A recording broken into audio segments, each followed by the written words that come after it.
seguramente en La vida en un minuto, lo vais a encontrar aquí. A mí me gusta mucho eso que hacen los escritores, o algunos escritores, de crear un universo, ¿no? Me gusta mucho Carlos Ruiz Zafón, y él lo hizo maravillosamente en sus novelas, ¿no? Y me gusta eso de que los personajes aparezcan o vayan de una novela a otra, porque también, os voy a contar un secreto, cuando uno escribe, da vida, ¿no? Y se convierte en una especie de miurgo, un dios, ¿no? Y yo le cogí mucho cariño a algunos personajes de La vida de un minuto con los que quería volver a encontrarme. O sea, es que yo quería volver a encontrarme con Rafael el Cojo, por ejemplo, ¿no? Y aparece, y de hecho tiene un papel aquí importante en esta novela, ¿no? Entonces era una especie de, bueno, a ver qué me tiene otra vez que contar esta persona a la que yo le cogí tanto cariño, persona que no existe, pero bueno, que la literatura también es eso, ¿no? Es crear vida, ¿no? Bueno, hay muchos lectores, no sé lo que opinarán ustedes, que se quejan de que en literatura española la guerra civil está excesivamente presente en las novelas que se publican en la actualidad. Yo particularmente no estoy de acuerdo con esa afirmación.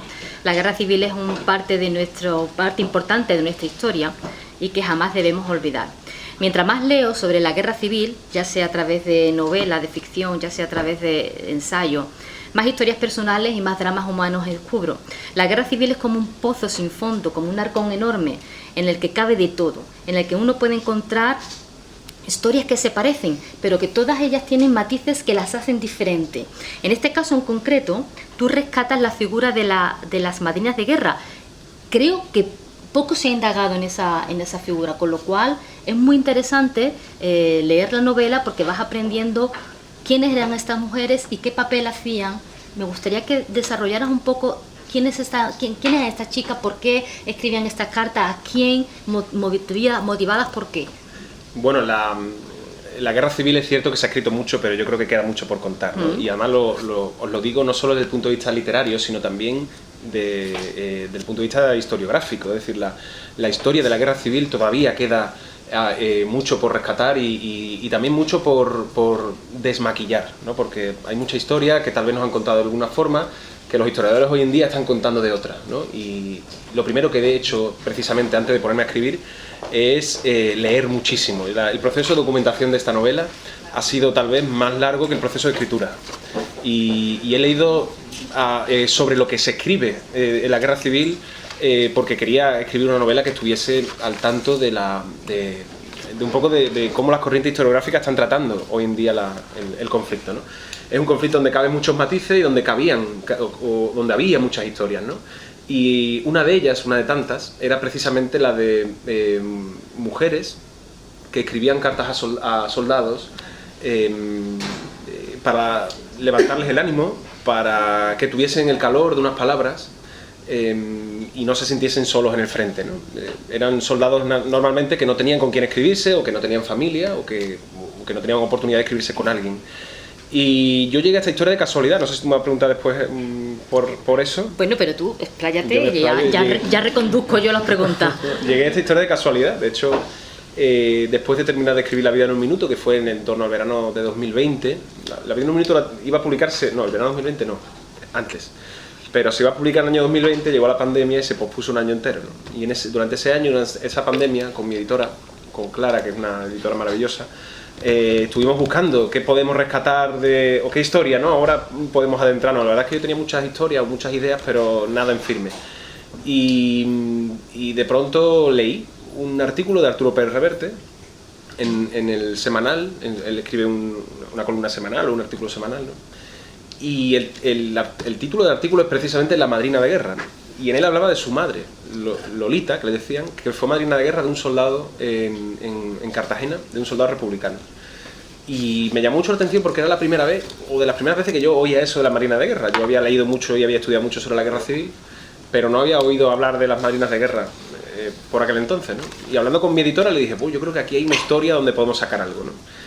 Y precisamente lo primero que hice fue intentar ver qué se había escrito sobre eso y no se había escrito nada, ¿no? Y me saltó un poco el aviso como cuando oí hablar por primera vez del accidente de tren de Torre del Bierzo, que es el protagonista, digamos, de la vida en un minuto, ¿no? En cuanto oí hablar de ese accidente dije, qué buena historia hay aquí, ¿no? Y me saltó el radar. Y con la Marina de Guerra también, ¿no? Con las ideas, con la historia de estas mujeres que escribían cartas a soldados y que desarrollaban una relación epistolar que en muchos casos era simplemente cartas, no, o sea, no había intencionalidad de amor, ¿no? Como podemos pensar. Pero bueno, yo sí, uno ya que crea literatura, pues ya que, ¿no? Uno ya le he metido ahí el componente romántico y hay una historia ahí entre dos personajes, ¿no? Así que ese personaje es Aurora, este personaje que tenéis aquí, que es la marina de guerra, y Teófilo, que es un soldado manchego que lucha en el bando republicano. Luego en ambos hay muchas historias que se entrelazan, incluso temas políticos que se entrelazan, porque no son dos personajes definidos políticamente, pero sí que son dos personajes que en la guerra civil tal vez podamos pensar que uno que lucha en un bando es porque tiene convicción política, pero realmente la mayor parte de la gente luchaba en un bando porque le tocó vivir ahí y ya está, ¿no? Y entonces un poco también esa historia ocurre en esta novela.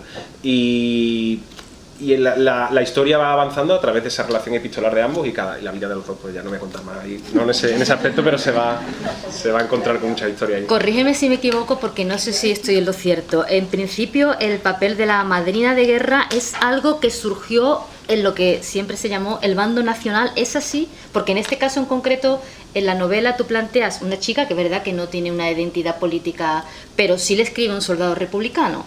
Entonces, no sé si estoy en lo cierto, si la figura realmente surgió más en el bando nacional que en el republicano, no lo sé. Sí, surgió más, porque el bando nacional, aquí me tendré un poco en tema más de historia, ¿no? El bando nacional potenció la figura materna, o sea, la figura de la mujer como acompañante del soldado, ¿no? El bando nacional potenció los roles del hombre como combatiente, la mujer como acompañante y como sufridora y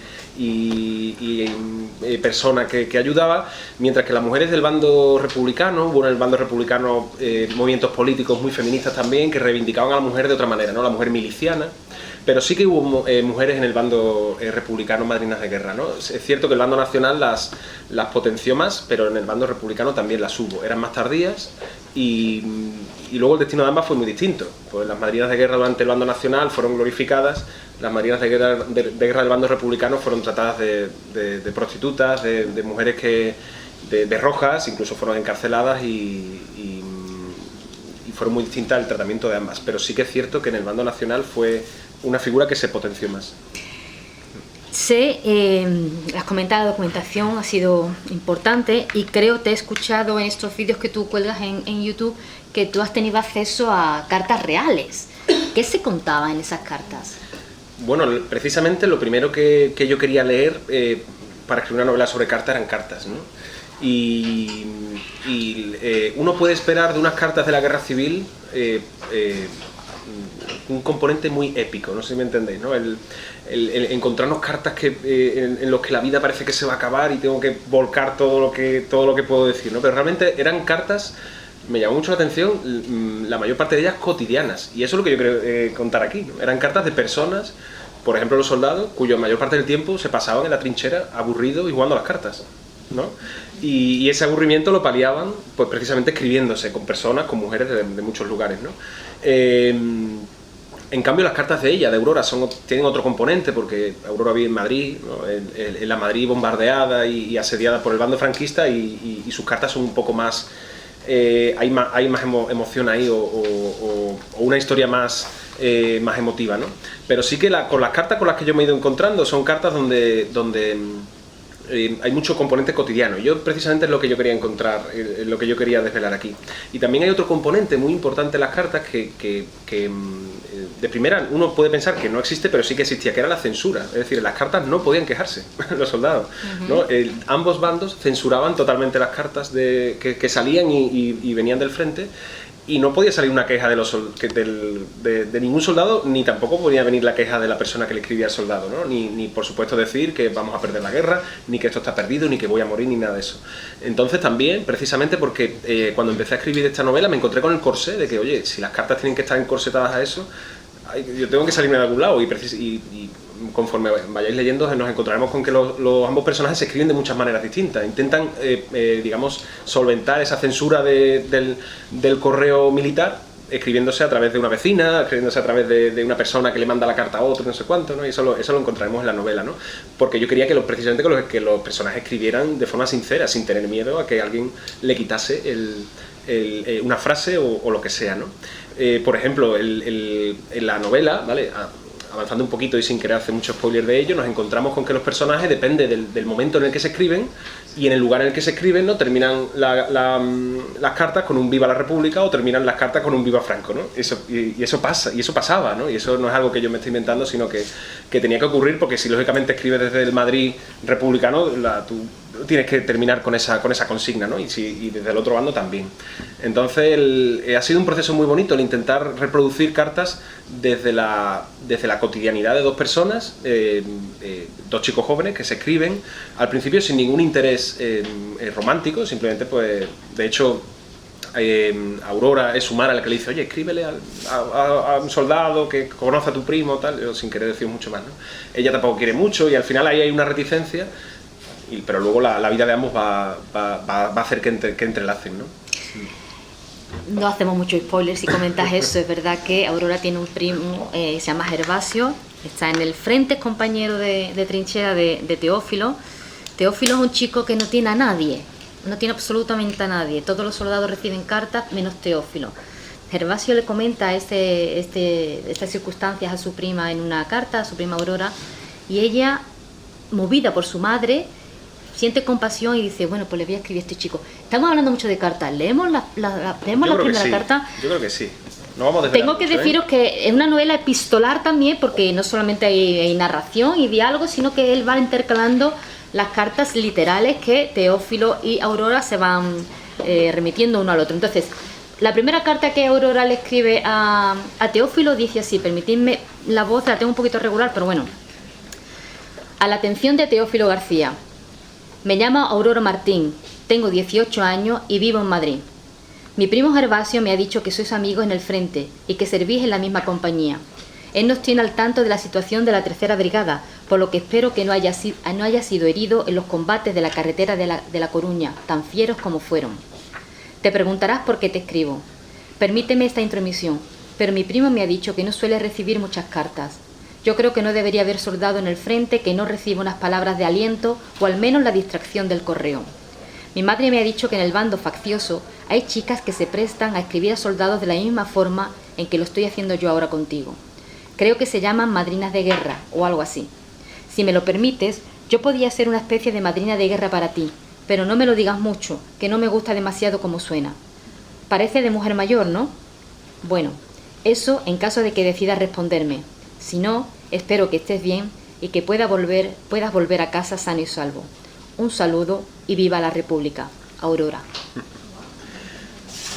Voy a responderla, ¿vale? Voy a responder esa carta de Aurora que recibe Teófilo en el frente, ¿no?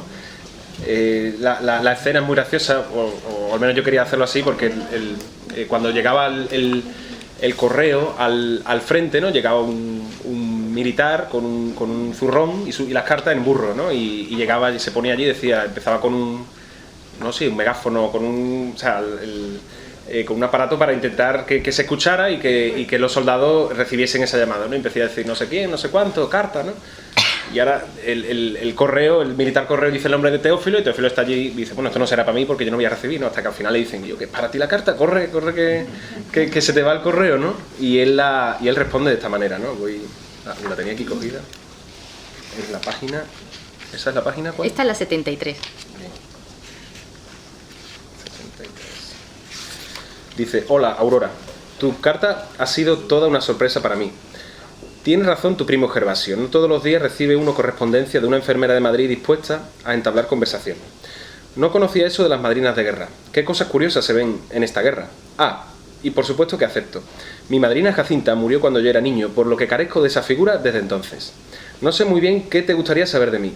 Me reclutaron el pasado mes de octubre para el Ejército Popular e hice la instrucción en Alcázar de San Juan, donde se constituyó la tercera brigada al mando del comandante José María Galán, del Cuerpo de Carabineros. Entramos en combate a comienzos de noviembre contra los regulares de África. Fue una carnicería. Nosotros aguantamos el tipo, pero los milicianos huyeron en desbandada ante... Y ahora la carta se para porque también intercalo cuando está escribiendo, él mira no sé cuánto. Ahora le dice su primo aquí, yo no la aburras con cosas de la guerra, que ¿no? Y dice, bueno, vale, ¿no? Y la carta continúa. Ante el avance faccioso. Pero no quiero ser cansino con historias de la guerra, que me ha dicho tu primo que de ello ya os da él mucha cuenta. Aún así, qué difícil es quitársela de la cabeza, ¿a que sí? Es decir, dejar de pensar en la guerra por unos minutejos, únicamente. ¿Ves? Ni yo mismo puedo dejar de nombrarla. Vale, pues adiós, desterrada. No aparecerá más en el resto de esta carta. Nací hace 21 años en un pueblecito de La Mancha, en el que he vivido toda la vida. Allí la vida va muy despacio y hay poco que hacer después de la jornada en el campo. Mi madre, por suerte, me obligó a aprender a leer y a escribir con el párroco del pueblo. Si no lo hubiese hecho, tal vez hoy no sabría cómo responderte a esta carta. Por lo demás, la mayor parte de los vecinos se reúne a la fresca en la Plaza Mayor y juegan a las cartas o dan bola a los chismorreos, sin muchas más ocupaciones. No había tarde en la que no me diese el anochecer jugando con los niños del pueblo, imaginando historias de barcos y piratas, de indios y vaqueros, de franceses y bandoleros. Uno suele tener la sensación de querer huir de lugares como ese, y de hecho hubo un momento en que yo no deseaba otra cosa, pero si echo la vista atrás, yo sí creo que era feliz dejándome las rodillas en el pavimento de la plaza y correteando descalzo entre los trigales. ¿Sabes? Según mi padre, ponerse zapatos era cosa de gente de ciudad, y él también se pasaba el día descalzo, incluso cuando el patrón le afeaba esa conducta diciendo que eso era cosa de bárbaros incivilizados. Así, decía, podía sentir la tierra, su tierra. Bueno, ahora me gustaría que me contaras algo de ti, si no es demasiada molestia. No conozco a muchos madrileños, ¿sabes? El primero fue tu primo Gervasio. Es un buen chico, aunque a veces algo cabezona, que sí. No pocas veces hemos acabado discutiendo por tonterías, e imagino que contigo también habrás reñido de pequeño, porque a veces los primos son igual que los hermanos. Como yo no tenía hermanos, mis primos hacían las veces de eso.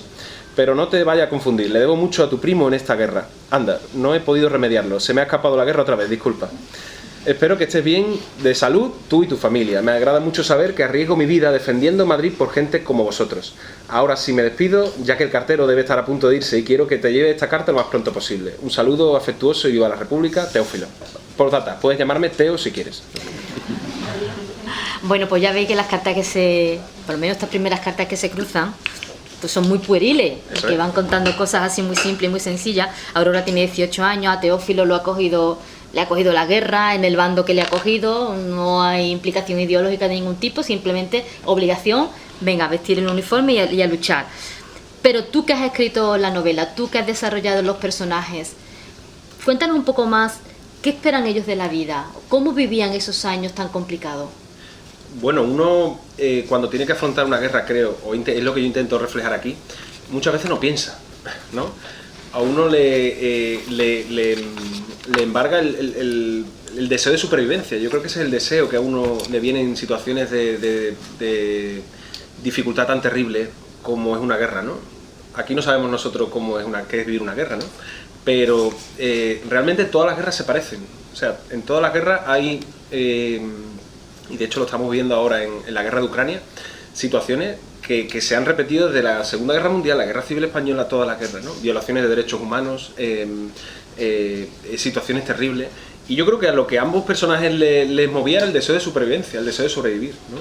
El deseo de ella de poder, ella que es enfermera, ¿no? Y ser enfermera en una ciudad bombardeada era terrible, y de hecho hay en la novela escenas donde ella tiene que encontrarse con cuerpos desmembrados por los bombardeos.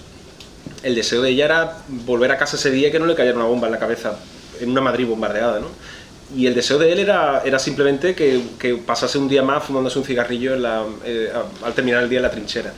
Luego cada uno, mediante las cartas, van encontrando esa esperanza, ¿no? Que va más allá del deseo de supervivencia, ¿no? Es el deseo de encontrar otra vida que es mejor y que es más feliz, ¿no? Y las cartas de ambos van siendo esa esperanza en cada uno, ¿no? No solo en Teófilo porque es el que está en el frente, sino también en Aurora, porque ya veréis cómo su vida también va a ser compleja y va a pasar muchas cosas. A Aurora sí le he encontrado yo algunas pinceladas de una chica joven, muy joven, pero que no se quiere amoldar a lo que se espera de ella en la sociedad. O sea, la mujer tenía que casarse, tener hijos y ala. Ella en algún momento dado tiene ese destello de decir, yo no quiero llegar a eso, yo busco otra cosa, ¿no? Y entonces eso sí me ha gustado, porque me gustan los personajes, especialmente los femeninos, que no se amoldan a las convicciones sociales, ¿no? De hecho, ella no quería ser madrina, ¿no? Ahí en la carta dice que no me digas eso porque suena muy feo, ¿no? Porque le sonaba a una cosa del bando nacional o algo, ¿no? O del otro bando. Bueno, yo quiero también escribir personajes, o yo quiero que el lector lea personajes donde se pueda inspirar, ¿no? Personas que puedan inspirarle hacia también cambiar su vida o mejorar o encontrar un modelo, ¿no? Y en el caso de Aurora, y también de forma muy parecida en el caso de Julita en La vida en un minuto, porque son dos personajes donde hay mucha distancia entre ambas, pero sí que he intentado darle ese matiz femenino. Son personajes que trascienden a lo que se espera de una chica joven, ¿no? Y se espera de una chica joven que sea servil, paciente, dulce, ¿no? Madre, y ella no quiere eso. Ella es una enfermera, pero también es una chica que quiere hacer su vida, que quiere luchar, y luego ya iremos viendo cómo la novela se va a enfrentar a muchas cosas con mucho carácter, ¿no? Es un personaje de carácter. Bueno, los personajes prácticamente la mayoría son de ficción, pero sí que es cierto que asoman algunos personajes reales, algunos militares, y otras personas que no son militares, pero que no sé si decirlo, la verdad. Bueno, yo creo que puede ser. Podemos decirlo, sí. ¿Verdad? Vale, bueno, pues él introduce, Miguel Hernández, el poeta, el gran poeta Miguel Hernández, hace un cameo gran cameo en la novela, y a mí me parece siempre muy interesante cuando los escritores, cuando los novelistas os arriesgáis a introducir un personaje real en una novela, porque claro, lo tenéis que hacer reaccionar, hablar, pensar. Vale, el pensamiento lo podemos tener más o menos controlado con lo que sabemos en este caso, de Miguel Hernández, pero siempre me parece un ejercicio valiente y arriesgado. Sí, arriesgado lo es. De hecho, darle vida a Miguel Hernández, ¿no? A través de 2 capítulos o 3 que aparecen en la novela, y además tiene un papel relativamente importante en la vida de Teófilo, porque genera un cambio en él. Es algo que me dio mucho miedo, pero lo hice básicamente por jugar, ¿no? Yo cuando escribo quiero entretenerme o quiero estar entretenido escribiendo, ¿no? Y también lo que decía al principio, ¿no? Cuando uno escribe a un personaje está dándole vida y está hablando con él, ¿no? Y yo, Miguel Hernández, si habéis leído su poesía, ¿no? Para mí es uno de los grandes poetas, y también una persona que injustamente, como tantas otras personas, murió en la guerra civil, ¿no? Y yo tenía, no sé, me dio el pálpito de querer darle vida y dialogar con él, ¿no? Uno cuando se pone a escribir sobre un personaje está hablando con esa persona, metafóricamente, y yo tenía muchas ganas de hablar con Miguel Hernández, ¿no? De hecho, me ha sorprendido mucho. Ojo, no ha sido algo casual.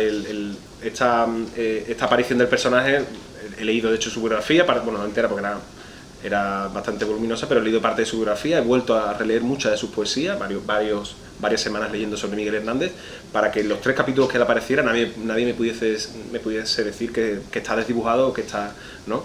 Y Miguel Hernández aparece también de casualidad, porque el personaje de Teófilo, no sé si lo puedo decir también, ¿no? Pasa, y al final no voy a comprar novela, porque al final el personaje de Teófilo acaba en una cárcel. Bueno, no es tan raro que acabe en una cárcel un republicano, ¿no? En la guerra civil. Y en esa cárcel, ¿no? Yo buscando localizaciones, a ver, cárcel en Madrid, venga, no sé cuánto, ¿no? Busco tal, la sitúo en una cárcel que me gustó porque todavía queda en Madrid ese edificio que es muy bonito, es la cárcel de Torrijos. Actualmente, actualmente es un edificio de estilo neogótico, neomudéjar, muy bonito. La calle cambió de nombre, ya no recuerdo cuál es. A ver si encuentro, no lo voy a encontrar ahora. Y de repente, buscando información sobre esa cárcel, ¿no? Que yo había elegido al azar, me digo, bueno, ¿qué personajes han estado aquí, no? Y estuvo Miguel Hernández en la cárcel, y dije, ¡guau! Ostras, y de repente me hizo una conexión así, dije, Teófilo tenía que conocer a Miguel Hernández, y ahí pasó, y eso pasó. Sí, se conocen muy bien, y además está muy bien desarrollado esa parte. Las madrinas de guerra, estábamos hablando mucho de las marinas de guerra, pero la novela también aborda otras cuestiones de la época, de la guerra civil, igualmente interesantes, que me parece que haces profundizas bastante, que era el Servicio de Inteligencia de la República, la CEIP, si no me equivoco. Es la CEIP.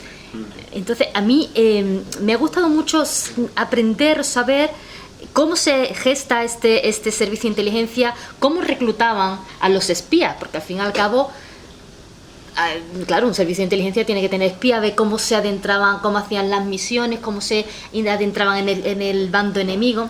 Esa parte está muy interesante también, José Antonio.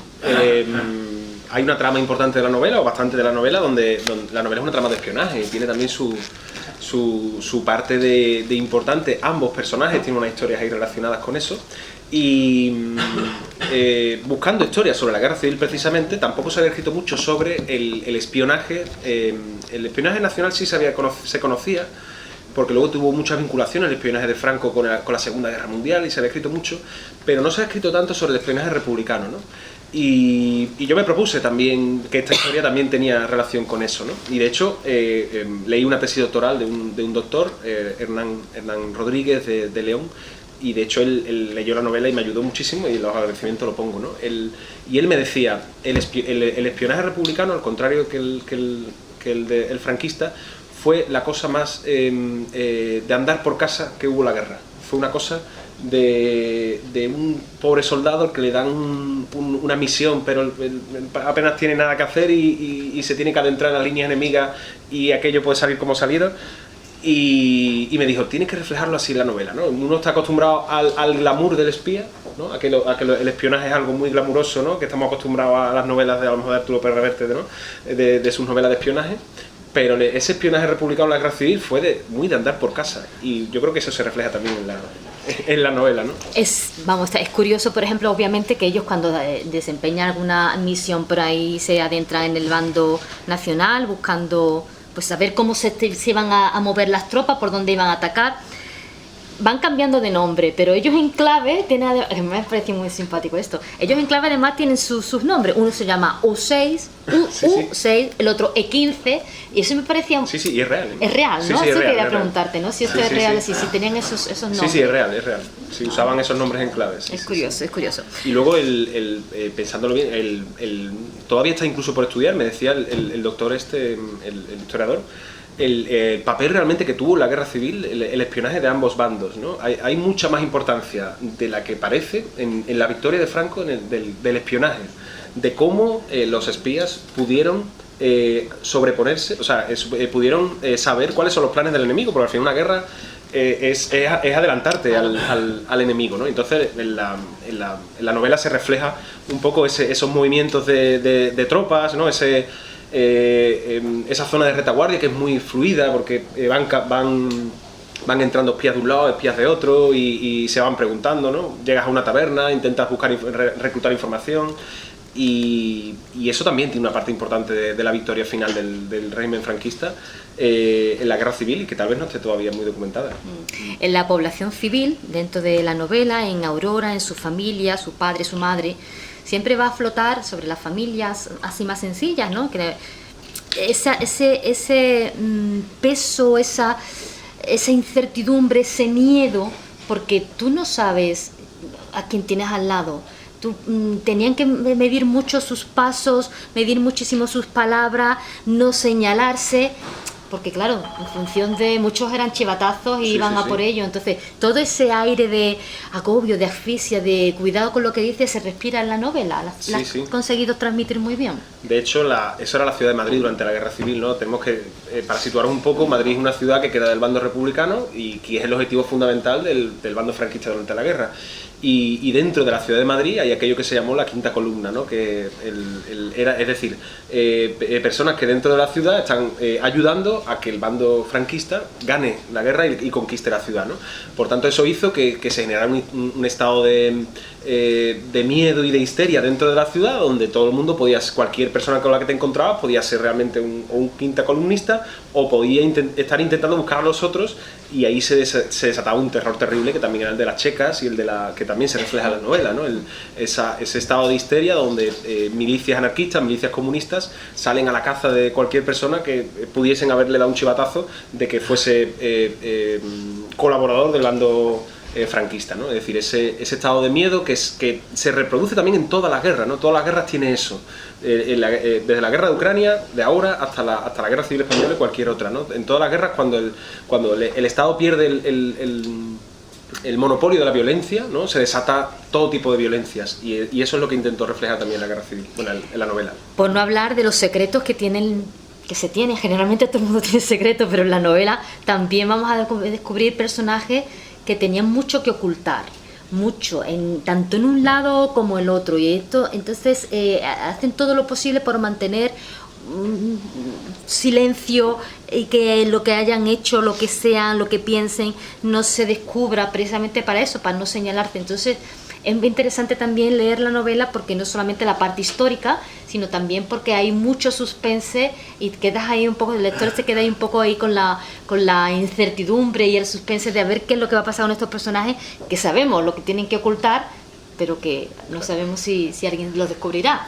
Yo es que tengo una manía como escritor, o un miedo tal vez, yo tengo muchos miedos como escritor, porque uno está empezando y uno tiene que convencer a toda esta gente que está aquí de que esto le tiene que gustar, ¿no? Y entonces uno de mis principales miedos, porque a mí me ha pasado como lector, yo abandono muchos libros como lector, ¿no? Si a mí el libro no me está gustando en la página 50-60, yo digo, mira, ya hay otro libro que pueda coger seguro, ¿no?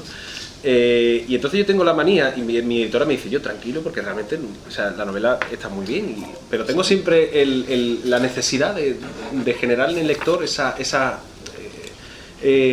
necesidad, ¿no? de leer, de cómo tengo que seguir leyendo, ¿no? Es decir, ese suspense que se genera de manera muy buena en el género negro, ¿no? Entonces la novela o mis novelas también intento que tengan ese suspense, que haya también esa parte del thriller dentro de mis historias, ¿no? De esos capítulos que terminan y dices tú, el siguiente tengo que, ¿no? Terminar con esa pizquita que te haga seguir leyendo, ¿no? Y eso tal vez es una obsesión que tengo como escritor. Me lo agradecen también seguro los lectores. Bueno, sí, claro, eso siempre es interesante. Acabar un capítulo con ganas de empezar el siguiente, ahí está la clave del asunto. Hay un pasaje, es una línea nada más en el texto, no sé si es muy al principio o al final, que me llegó al corazón, porque es verdad que en una guerra uno es de un bando, otro es de otro, hay familias que se rompen, hay, en fin, esas cosas que ocurren en las guerras.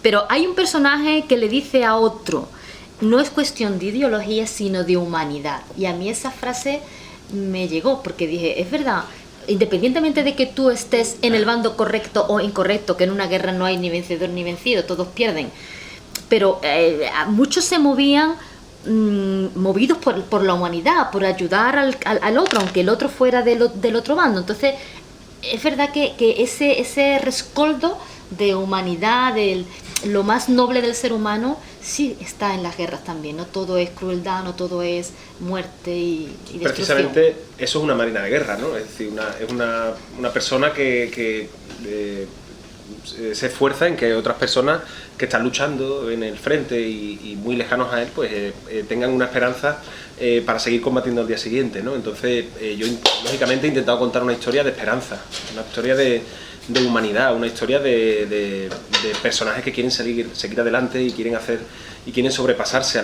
la guerra y seguir con sus vidas, ¿no? Entonces, lógicamente, era el objetivo fundamental de la novela, al tratarse de tener un personaje central como puede ser una madrina de guerra. No podemos olvidarnos de algo que tú has mencionado al principio. El amor está en la novela, es una historia de amor. No puede estar, ¿sí, no? Mira, en el vídeo que tú has subido, el último, a YouTube, me ha pasado una cosa muy curiosa al verlo, porque mientras yo estaba leyendo y pensaba en el amor que se desarrolla entre los personajes, se me vino a la mente el amor en los tiempos del cólera que tú mencionas en el vídeo.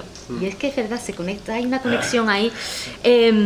El amor en estos tiempos complicados, en esos momentos dramáticos, en los más terribles del ser humano, surge ahí. Y yo me pregunto a veces, ¿el amor surge porque es una fuerza pues que arrasa, ¿no? Y por donde va y no importa en qué momento esté viviendo, o porque en esa circunstancia el ser humano es tan vulnerable que necesita agarrarse a algo? Yo creo que en muchas ocasiones el amor es una esperanza. Hay muchos ingredientes en nuestra vida que nos hacen seguir adelante y el amor es uno de ellos, lógicamente, ¿no? Y yo creo que ambos personajes sienten eso, ¿no? Se agarran a la relación epistolar con el otro porque es un medio para que el día de mañana, ¿no? Vosotros tenéis que imaginar que las cartas, a nosotros hoy nos llega un WhatsApp o nos mandamos WhatsApp instantáneamente, ¿no? Las cartas tardan semanas en llegar, ¿no? Yo he intentado ponerme en la piel de una persona que, de hecho, si lo hubiese hecho como el método Stanislavski, pues hubiera yo intentado desarrollar una historia de amor con las otras personas, ¿no? A través de cartas. Y vosotros tenéis que poner en la piel de una persona que está luchando en la guerra, ¿no? Y que mañana puede morir, pero que a esa persona yo he intentado pensar, bueno, ¿y qué es lo que le hace levantarse por la mañana con una sonrisa, ¿no? Pues a Teófilo lo que le hacía levantar con una sonrisa era suponer que el cartero iba a venir y que iba a tener una carta para él, ¿no? Y entonces yo creo que el amor surge de muchas maneras, pero en este caso, en situaciones tan terribles, es algo a lo que agarrarte, ¿no? Un amor que además incita a los personajes a arriesgar su vida por amor. Hay personajes en esta novela, no vamos a contar muchos detalles, que se arriesgan por amor y que pueden perder la vida. Sí, precisamente lo que decía, la esperanza de un mañana con una persona, yo creo que es mucho más valioso tal vez que una vida con esa incertidumbre de no tener nada, ¿no? Entonces, lógicamente, el amor es un gran ingrediente dentro de la vida de mis personajes. Es un motor. Bueno, es una novela de amor, vale, ahí estamos todos, lo hemos comentado, pero también hay desengaño, hay resignación, hay venganza, hay envidia y chantajes, o sea, todo lo mejor, todo lo mejor y lo peor. Es decir, tú has movido ahí... Movidas, hay salseo, Hay salseo, buena definición, sí. Hay salseo. Sí, porque van encontrando personajes que sí que son muy buenos y demás, pero luego también está la parte negra, la parte negra. Entonces, crear ese tipo de personajes, crear esas situaciones, ¿cómo lo has gestionado todo? Bueno, la creación de personajes para mí es una de mis grandes obsesiones como escritor. Una puede ser aquella precisamente que decíamos de que el lector no se aburra, y otra que las personas sean creíbles, ¿no?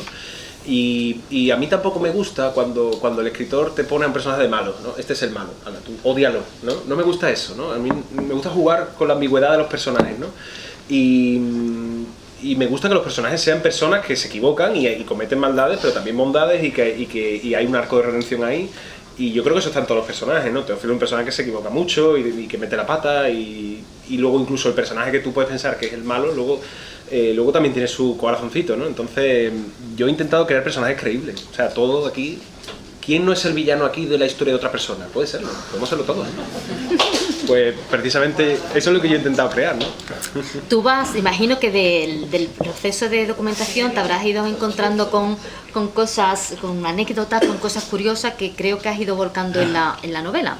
Porque, por ejemplo, a mí me quedé casi un poco sin saber cómo asimilar esto, cuando tú comentas que a falta de pan, buenas son tortas, en el sentido de que hacían caldo con cinturones de cuero, que yo eso no lo había escuchado jamás en la vida. Sí.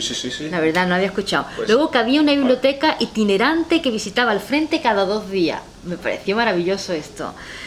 Había simulacros de fusilamiento, es decir, que yo creo que toda esa información que tú a lo mejor manejas como docente o en historia, o que te has encontrado en la documentación, la has ido volcando, claro. Son detalles curiosos. Sí, esos detalles yo creo que son lo que hacen a una novela histórica creíble, ¿no? Es decir, lógicamente todos conocemos la historia, pero luego precisamente tú tienes que conocer los detalles, ¿no? Entonces, lógicamente, en ese proceso de documentación del que hablaba antes, he intentado coger muchas cosas, ¿no? Precisamente aquello de la alimentación, está muy presente la alimentación en la novela porque las personas tienen que comer, ¿no? Y precisamente cuando esa necesidad surge cuando yo me pregunto, bueno, ¿y mi personaje qué come? ¿No? ¿Mi personaje cómo va al baño? Es que alguno ha pensado alguien cómo va al baño en una guerra, pues también ocurre, ¿no? Y cuando está aburrido, ¿qué hace? ¿No? ¿Qué hace tu persona cuando se aburre? Pues precisamente esas preguntas son las que a mí me hacen darle vida al personaje y hacerlo creíble, ¿no? Entonces se comían cinturones, ¿no? Cinturones de cuero, claro, el cuero viene de... Sí, lo entiendo, vamos, pero claro. Un caldito de cinturón de cuero. Y tortilla sin huevo y sin patata. Tortilla de patata sin huevo y sin patata, eso existía. ¿Y cómo era la tortilla? Pues la verdad es que sí existía. Ahora no me preguntes, no me acuerdo cómo era, pero la puedo buscar, si me la buscas tú. No, pero sí, era...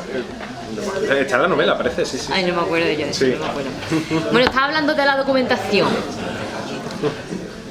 Estamos hablando de la documentación y cuéntame qué tiene que ver Joaquín Sabina en la documentación.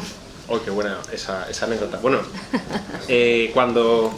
cuando me embarco precisamente en el proceso de buscar historias relacionadas con marinas de guerra, encuentro muchas de esas historias, ¿no? Y una de ellas, buscando la documentación, leí que Joaquín Sabina, el cantautor, ¿no? Sus padres se conocen así, tal cual, ocurre en la novela, ¿no? Su madre fue una marina de guerra y su padre fue un soldado, en este caso del bando nacional, ¿no? Y dije, bueno, la segunda persona después de Arturo Pérez Reverte o sea, un personaje conocido cuyos padres se conocieron así, o cuya madre en este caso era de esta manera, ¿no? Y Joaquín Sabina veranea en mi pueblo en Rota, ¿no? Aquí lo saben muchos amigos míos que son también de Rota. Y yo dije, bueno, aquí tengo yo tener la oportunidad aquí de intentar algo. Arturo Pérez no veranea en Rota, pues no, Joaquín Sabina sí. Y a través de un amigo mío, Felipe Benítez Reyes, con quien hemos comentado ya, que también es amigo de Joaquín Sabina, pues le dije, Felipe, intenta echar una mano aquí. porque voy a escribir una novela sobre madrinas de guerra y la madre de Joaquín Sabina y sus padres precisamente se conocieron así, ¿no?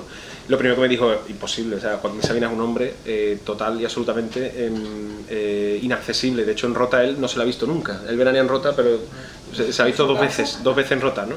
Porque él no sale, su casa es una casa muy grande, muy bonita, que conocía cuando fui a verlo, y él no sale de allí. Bueno, me dijo, lo voy a intentar, y de hecho estuve un año para detrás de él, ¿no? Un día no, otro día no, otro día no, y al día siguiente, a un día fue sí, y Felipe dice, venga, vamos, búscame con el coche, en media hora. Vale, yo allí nervioso, perdido, y fui a su casa de Rota, y la verdad es que pasé las 2 horas con una persona ahí delante, increíbles, de las 2 horas más increíbles de mi vida. Me contó la historia de sus padres, ¿no? Y él me decía, es la primera vez que me entrevistan, no por mí, o sea, que yo no lo entrevisté por él, sino por sus padres, ¿no?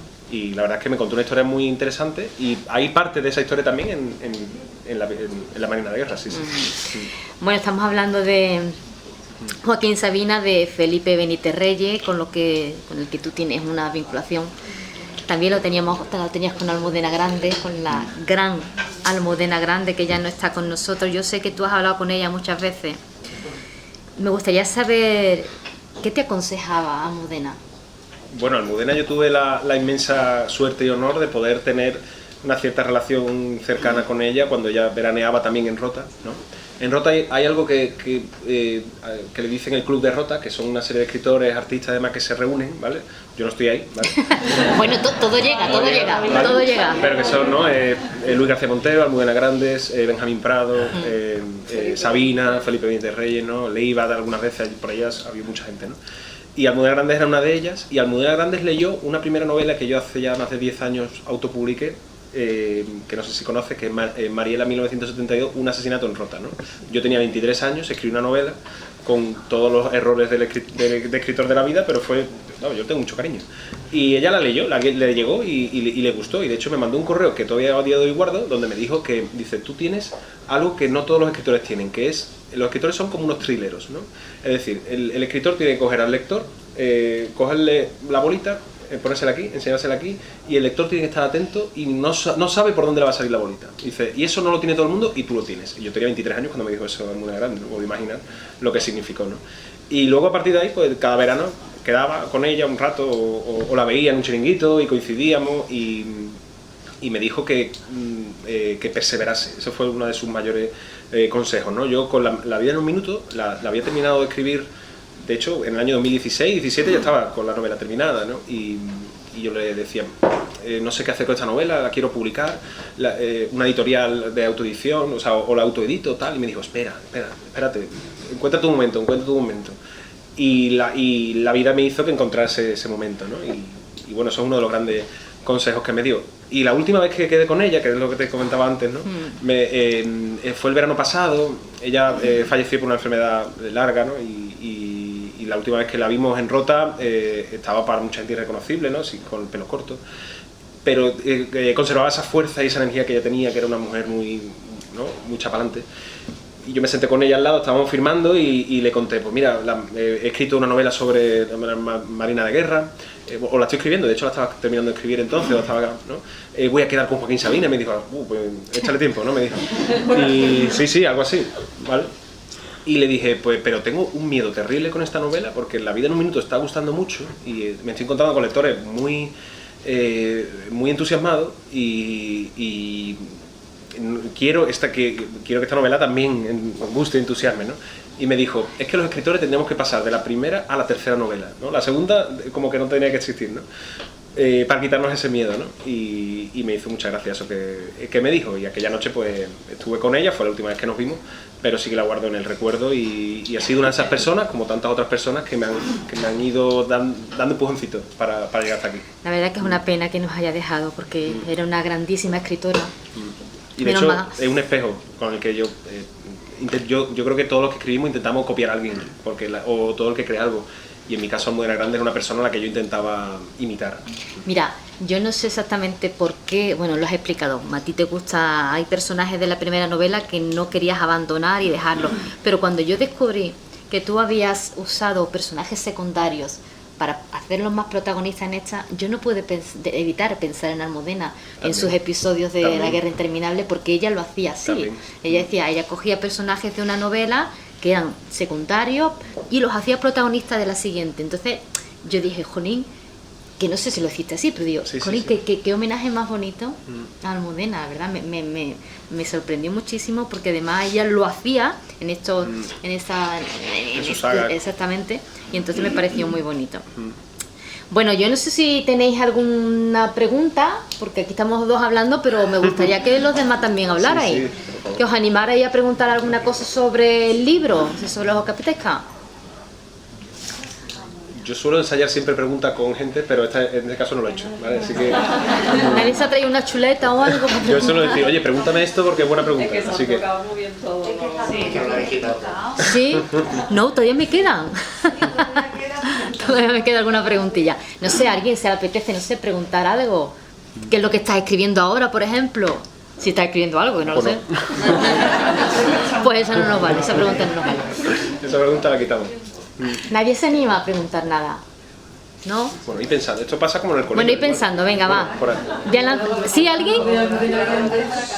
Los aires difíciles a mí me encantó. Yo es que veía Rota por todas partes. Sí. Todos los detalles, todo. Ella tenía mucho amor por mi pueblo, por Rota, y de hecho Los aires difíciles, una novela suya, está ambientada. Bueno, no es el nombre de Rota, pero está ambientada. No la nombra, pero parece Rota. Pero los que la conocemos sabemos perfectamente a qué se refería. Tanto cariño tenía Rota que cuando la única vez que yo la entrevisté era justamente antes de la feria de abril, y le dije: Almudena, la semana que viene tenemos la feria de abril. Y bueno, yo la única feria que piso es la de Rota.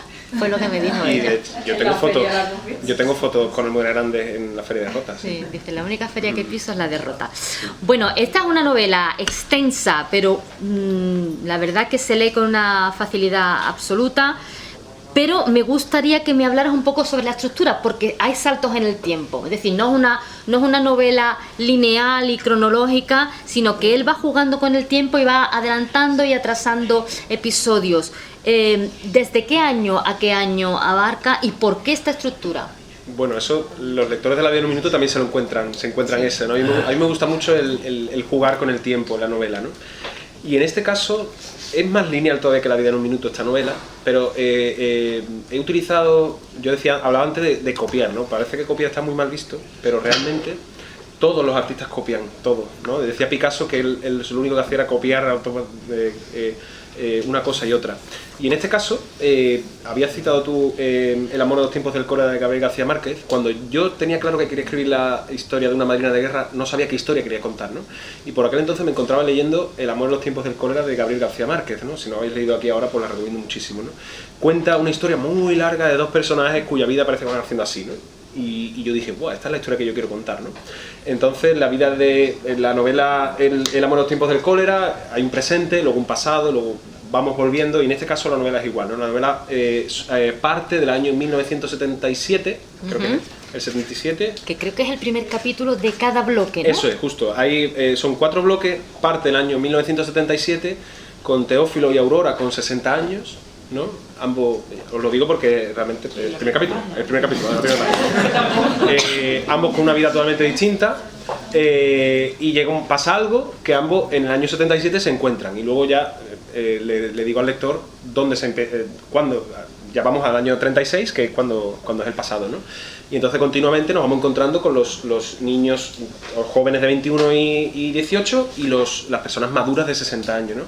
Y escribir sobre una persona, mi hermana que está por ahí me decía, hay que ver, escribir sobre una persona de una edad mayor que la mía, para mí ha sido un reto muy grande, porque es difícil. Yo no tengo esa experiencia en la vida como para poder poner en la piel de la vida de una persona mayor que yo, y para mí ha sido un reto y ha sido muy bonito darle voz a dos personajes. Vamos, de hecho lo primero que pasa en la novela, lo voy a decir porque es así, es Teófilo con 60 años yendo al baño y no puede hacer pipí, ¿no? Y ¿por qué? Porque mi padre, el pobre, sufre de próstata y le pasa, ¿no? Mi padre va al baño y dice, no puedo, pues esto le pasa a Teófilo, ¿no? De hecho, mira, lo voy a leer, pues dice así, dice: La Mancha, marzo de 1977. A veces, al mirarse al espejo, Teófilo ve a su padre. Suele ocurrir de madrugada cuando la maldita vejiga lo empuja a salir de la cama. Envejecer era esto, o yo en alguna ocasión, ¿no? Y eso lo oí a mi padre y lo metí ahí. Así que bueno, la novela va jugando con dos tiempos en dos personajes también, cuya relación es muy larga, como veis. Ahora que has mencionado al padre de Teófilo, tengo que decir que la novela también nos va a mostrar cómo era la vida de Teófilo, joven, con sus padres en el campo. Su padre era labriego y había el señorito Iván, y hay una especie de enfrentamiento antes de la guerra. Es decir, que tú también lo que haces es retratar la vida en el campo, no solamente en la ciudad y en la guerra, sino la vida en el campo antes de la guerra. Sí, hay una historia que yo me he inspirado en dos grandes novelas también que admiro muchísimo, una que es Los Santos Inocentes de Delibes y otra que es Requiem por un campesino español, y esas dos novelas están ahí en esa historia de Teófilo del pasado. Oye, yo siempre le pregunto a los autores, porque es una cosa que a mí me gusta, ahora que has mencionado a estas dos obras. Ayer lo comentaba con otro autor. Todo el que lee, y sobre todo el que escribe, tiene unas referencias. ¿Cuáles son las tuyas? Bueno, muchas han salido aquí, ¿no? Ha salido Almudena Grandes, la tengo no solo por referencia como autora de novela histórica, sino también hay un componente humano en lo que uno, o sea, cuando uno lee y admira a una persona o tiene una relación con una persona, se convierte en esa referencia, ¿no? Sería Almudena Grandes, y también hay muchas otras autoras, ¿no? Está Julia Navarro, que también he disfrutado mucho con sus novelas ambientadas en este periodo. Y luego también yo voy saltando en muchos campos. Yo no me centro solo en la novela histórica, ¿no? Yo he disfrutado mucho con Gabriel García Márquez, con Stephen King, con autores de novela negra, con Juan Gómez Jurado, por ejemplo, también con Miguel Delibes, que decía antes, ¿no? En fin, intento ser un lector que picotee mucho. Va. Bueno, ¿seguimos sin animaros a preguntar? ¿Nadie? La ve los alumnos o los ex alumnos. Oye, ¿vosotros habéis leído la novela anterior? ¿Sí? ¿Ah? Son buenos lectores. Son estudiantes de periodismo, así que... Muy bien, periodismo. ¿Y el de economía? Vale. Bueno, para mí es un placer tener aquí antiguos alumnos, porque eso es muy bonito, además. Sí, eso es. ¿Y cómo sería actualmente una relación de Madrina de Guerra, o sea, la relación de Aurora y Teófilo hoy en día? ¿Cómo se escribirían? Bueno, yo creo que se escribían por WhatsApp, ¿no? Se mandarían vídeos. Se mandarían vídeos de TikTok. Pero hoy en día sería Madrina de Guerra. Bueno, yo creo que hoy en día cualquier persona que está luchando en una guerra... La gente con los WhatsApp y eso tiene otros intereses, otras inquietudes. En aquel tiempo, aparte de lo que tú has dicho, yo he leído también muchas cosas de historia, porque me gusta. Las Madrinas de Guerra entretenían al soldado, pero no solo lo entretenían, también tenían mucho componente ideológico, aunque se diga que no, pero existía. Entonces una Madrina de Guerra republicana no le escribiría nunca a un soldado del otro bando. ¿Entiendes? Entonces yo pienso que hoy en día probablemente eso en las guerras actuales no existe, ni con WhatsApp ni sin WhatsApp. Ya. Lo que sí que yo creo que todo soldado hoy en día, o sea, hablando de la guerra de Ucrania, o cualquier persona que pasa por una situación también difícil necesita... Ahora es muy fácil comunicarse. Sí. Es muy fácil, entonces no era fácil. Yo te lo digo por una persona muy cercana a mí, y estuvo en el frente y tardaba meses. De hecho nació su hijo y no se enteró hasta que el niño tenía por lo menos 6 o 7 meses, porque no llegaban las cartas. Sí, precisamente... Tenía que enviarlas a través de la embajada. Eso es precisamente. Entonces, si estaba, ¿qué te digo yo? No sé, este hombre estuvo en el frente del Jarama. Y claro, desde que le llegó la carta de Ronda, pues pasaron meses y meses. Además le decía que cuando llegaba una carta la leía y todos los demás lo escuchaban. Claro. Porque era como una Eso está historia, aquí también. Para el otro, pero bueno, a mí no me ha llegado la carta, pero bueno, tú cuenta que no está bien. Claro, de hecho Teófilo vive...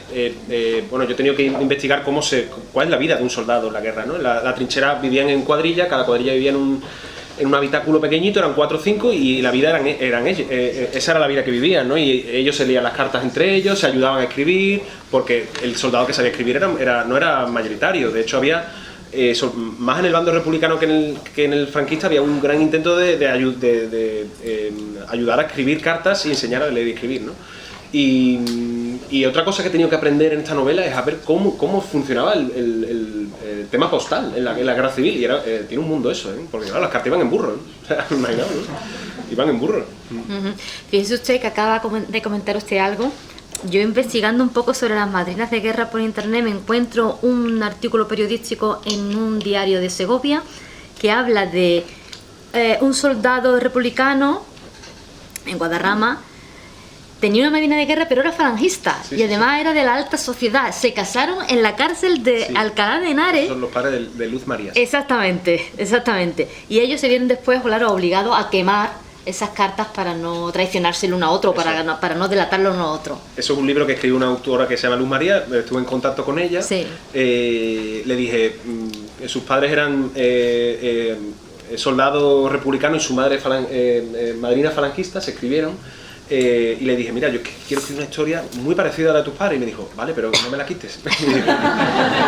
Apolo me dijo, es que yo la quiero escribir también. Y digo, bueno, pues yo no voy a escribir la de tus padres, pero quiero escribir una historia parecida. Y la verdad es que no tuve más información de ella por eso. No sé, yo creo que dijo... Sí, sí, la verdad. Y es verdad que se publicaban en los periódicos. Claro, claro. Para búsquedas de... Sí, hay anuncios de periódicos. Esto es muy curioso también. Y se ven recortes, yo tengo recortes de periódicos de se busca madrina, ¿no? Un soldado ponía en un periódico se busca madrina con quien escribirse, y el soldado pagaba al periódico del frente por publicar ese anuncio donde buscaba una madrina con quien escribirse. Por cierto, esas cartas que tú has leído, ¿dónde están archivadas o dónde están...? Bueno, yo lo he leído a través de documentación que está en internet.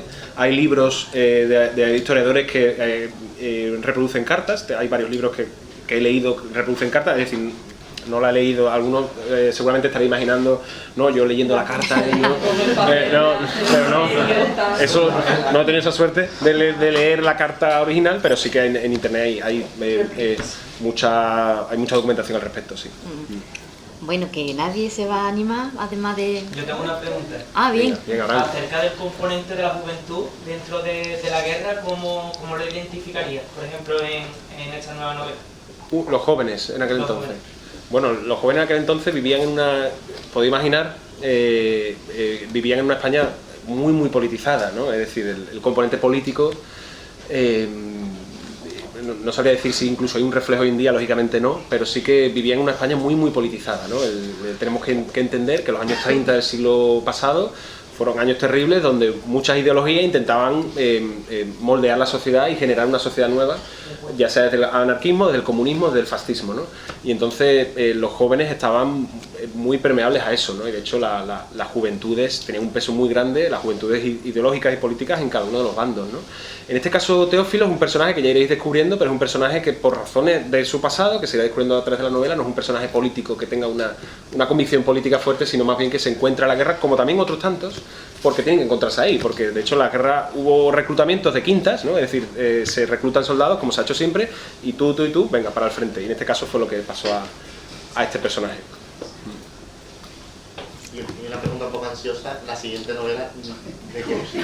Pues mira, ansiosa. La siguiente, yo estoy buscando ya ahí. Bueno, la verdad es que tengo historias, buenas historias, pero todavía no he empezado a escribir la siguiente, no sé, la verdad. Pero no tiene una idea. Tengo historias, ideas, pero no sabré decirte. Creo que me seguirá gustando ahondar en este periodo, en este momento, ¿no? En este siglo XX español, ¿no? Porque esta novela no es solo de la guerra civil, también habla de la transición. En el año 77 también hay un componente ahí donde ha muerto Franco hace poco y donde España está cambiando. Es decir, a mí me gusta jugar mucho con los tiempos, entonces, no sé, la verdad. Tengo otra novela escrita, ojo, en un cajón. De los escritores tenemos novelas así metidas, que escribí hace tiempo. No sé si esa novela será la siguiente que publico o no. Creo que no. Me gustaría seguir escribiendo otra. Pero va a seguir en la historia. Sí. Bueno, es que las guerras civiles, ya lo decíamos al principio, ¿no? Que hay tanto, se puede escribir sobre tanto. Sí. ¿Alguien más? Pues nada. ¿Tú quieres añadir algo más, Antonio? Bueno, yo quiero mandarle un saludo a mi hija que está ahí dentro de la barriga de mujer, que está ahí. Y que en agosto voy a ser padre, vamos a ser padres, así que... No va a escribir nada ahora. Ya no, a partir de agosto no escribo. A partir de agosto no escribo nada. ¿Alguien más quiere animar a preguntar algo? Que todavía tenemos tiempo. Bueno, son las 8:15. Yo no tengo tiempo ninguno, bueno, si no, pues... yo voy a estar aquí también para filmar ahora. Vale, O pues. si no, tomamos una cerveza, que también salen ahí seguro cosas. Pues si nadie se anima a preguntar, lo dejamos aquí. A mí me gustaría darte las gracias por contar conmigo, José Antonio. Ha sido un placer leerte, un placer conocerte en persona, que la otra vez hablamos por teléfono nada más. Gracias por contar conmigo. Muchas gracias a todos vosotros. La verdad que no sabéis la alegría que da ver la sala llena. Sí, Vamos a hacer una foto, a veces yo siempre...